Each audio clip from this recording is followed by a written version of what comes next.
Hello ছোট্ট বন্ধুরা, আজকের এই ভিডিওতে আমরা শিখব ফ্রুটস নেম মানে ফলের নাম। চলো ভিডিওটি শুরু করি। এটি হলো বানানা। বানানা মানে কলা।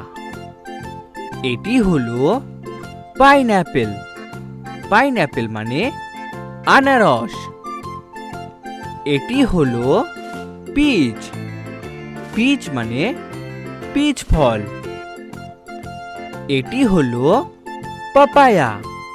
পাপায়া মানে পেঁপে। এটি হলো সুইট লাইম। সুইট লাইম মানে মোসাম্বি লেবু। এটি হলো ওয়াটারমেলন। ওয়াটারমেলন মানে তরমুজ। এটি হলো মাস্কমেলন। মাস্কমেলন মানে খরমুজ।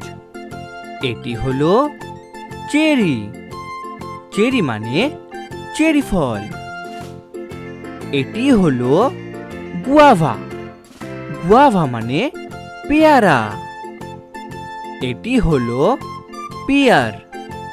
পিয়ার মানে নাশপাতি। ভেরি গুড বন্ধুরা, তোমরা এই ভিডিওটিকে একটি লাইক করে দাও, শেয়ার করে দাও আর চ্যানেলটিকে সাবস্ক্রাইব করে দাও। দেখা হচ্ছে পরবর্তী ভিডিওতে। টাটা।